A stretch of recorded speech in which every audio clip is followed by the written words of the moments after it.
বন্ধুরা, বর্ষা আসলে কিন্তু দক্ষিণবঙ্গে বৃষ্টি হবে না। বর্ষা আসলে দক্ষিণবঙ্গে বৃষ্টি কম, বিক্ষিপ্ত বৃষ্টির সম্ভাবনা দক্ষিণবঙ্গে বর্ষা আসলেও।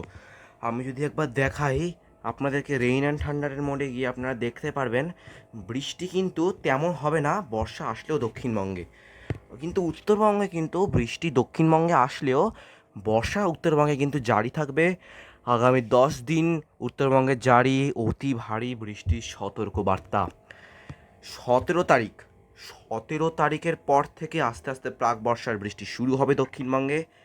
19 তারিখের মধ্যে দক্ষিণবঙ্গে প্রবেশ করবে বর্ষা, কিন্তু হবে না বৃষ্টি। আমি যদি একবার দেখাই 19 তারিখ গিয়ে, 19 তারিখ বর্ষার প্রবেশের দিন। 19 তারিখ পশ্চিমে জেলাগুলোতে ছিটে ফোটা বৃষ্টি, উত্তরবঙ্গে বিশাল বৃষ্টি। এটা একটা জিনিস ঘটে গেছে, আমি বুঝতে পারছি না কেন। 20 তারিখ, 20 তারিখ উত্তরবঙ্গে ভারী বৃষ্টি, দক্ষিণবঙ্গে কোনো বৃষ্টি নেই 20 তারিখ। 21 তারিখ উত্তরবঙ্গে ভারী বৃষ্টি, দক্ষিণবঙ্গে কোনো বৃষ্টি নেই 21 তারিখ। পুরো 21 তারিখ বিকেলবেলার দিকে কলকাতায় ঝিরিঝিরি মাঝারি মাঝারি বৃষ্টি, কিন্তু সে খুব বিক্ষিপ্ত হবে, কোথাও কোথাও হবে, কোথাও কোথাও হবে না, গরম অস্বস্তি থাকবে। 22 তারিখ কলকাতায় জুড়ে কিন্তু বৃষ্টি, 22 তারিখ সকাল থেকে বৃষ্টি। 22 তারিখ বিকেলের পর থেকে কিন্তু কলকাতা পুরো পরিষ্কার, দক্ষিণবঙ্গ পরিষ্কার। পশ্চিমে জেলাগুলোতে কিছু বৃষ্টির সতর্কবার্তা রয়েছে, তাও খুবই সামান্য, না বললেই চলে। 23 তারিখ বর্ষার একদম পিক দিন। 23 তারিখ নাকি প্রচণ্ড বর্ষা হবে দক্ষিণবঙ্গে, আমি শুনেছি।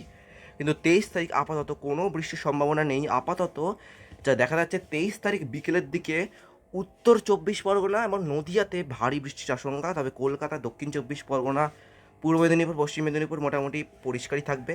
উত্তরবঙ্গে বৃষ্টি অবিরাম জারি থাকবে। 24 তারিখ উত্তরবঙ্গে অবিরাম বৃষ্টি, ক্লিয়ার, একদম পরিষ্কার দক্ষিণবঙ্গ। পশ্চিমের জেলাগুলোতে কিন্তু ভালোই বৃষ্টি হবে বর্ষা আসলে। পশ্চিমের জেলাগুলোতে ভারী বৃষ্টি, কিন্তু দক্ষিণ 24 পরগনা, পূর্ব মেদিনীপুর, পশ্চিম মেদিনীপুর, নদিয়া, মুর্শিদাবাদ, মালদা এবং দক্ষিণ দিনাজপুরে পর্যন্ত বৃষ্টি নেই। দক্ষিণবঙ্গে বৃষ্টি হবেই না বললেই চলে বর্ষা আসলে। আমি যদি এখন আপনাদেরকে স্যাটেলাইট ম্যাপটা দেখাই, স্যাটেলাইট ম্যাপে আপনারা ভালো করে দেখতে পারবেন এখন উত্তরবঙ্গ জুড়ে কিন্তু ভারী মেঘ। সকালেও বৃষ্টি হয়েছে, সকালেও মেঘটা ভালোই ছিল উত্তরবঙ্গে। আমি যদি সকাল 10টার দিকে একবার যে আপনারা দেখতেই পারবেন মেঘটা বেশ ঘন ছিল উত্তরবঙ্গে। আলিপুরদুয়ার, শিলিগুড়ি, কোচবিহার, এদিকে গ্যাংটক, সিকিম, উত্তর চায়না, টিবেট পর্যন্ত আছে, ভুটান এবং ময়মনসিংহ, বাংলাদেশের পুরো উত্তর একদম পুরো মানে বৃষ্টিতে কাবু। এবং এখন 2 ঘন্টা পরে কিন্তু আমরা যা দেখতে পাচ্ছি, বৃষ্টি কিন্তু ছেড়েছে উত্তরবঙ্গে বেশ কিছু জেলায়।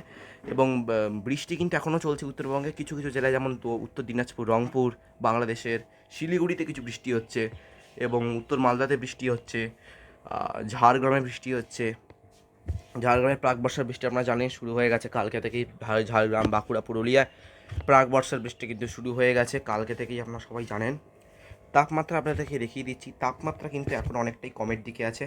তাপমাত্রা কিন্তু আজকে সর্বোচ্চ তাপমাত্রা 34-এর মতো থাকবে কলকাতায়। আমি যদি দেখি সর্বোচ্চ তাপমাত্রা 3টে নাগাদ হয়, সর্বোচ্চ তাপমাত্রা আছে কলকাতায় থাকবে 38 ডিগ্রি, এবং পুরুলিয়া বাঁকুড়ার দিকে থাকবে 43 ডিগ্রি, এবং মালদার দিকে কিন্তু 34 ডিগ্রি। আমি দক্ষিণবঙ্গটা উত্তরবঙ্গের সঙ্গে গুলিয়ে ফেলেছি। 34 ডিগ্রি থাকবে উত্তরবঙ্গের সর্বোচ্চ তাপমাত্রা। আলিপুরদুয়ার, কোচবিহারে 28, গোয়ালপাড়া, গুয়াহাটি 26, তেজপুর 28, হোজাই 25, শিলং 19-20-র মধ্যে, ঢাকা 30, বরিশাল 34, খুলনা 36, রাজশাহী 36, মেহেরপুর 37, কলাই 32, রংপুর 30, সিলেট 28, এদিকে শিলিগুড়ি 30, পূর্ণিয়া 33, মালদা 34, রাজশাহী 36, খড়গপুর 29, দীঘা এবং দক্ষিণ 24 পরগনা কিন্তু 39-এর মতোই থাকছে তাপমাত্রা। তো এটাই ছিল আজকের আবার খবর। ভিডিওটা ভালো লাগলে একটি লাইক অ্যান্ড সাবস্ক্রাইব অবশ্যই করে দেবেন, সবার সঙ্গে শেয়ার করবেন এই গুরুত্ব মতামতের জন্য। তো আজকের জন্য বেশ এটুকুই, ভালো থাকবেন, সুস্থ থাকবেন, টাটা।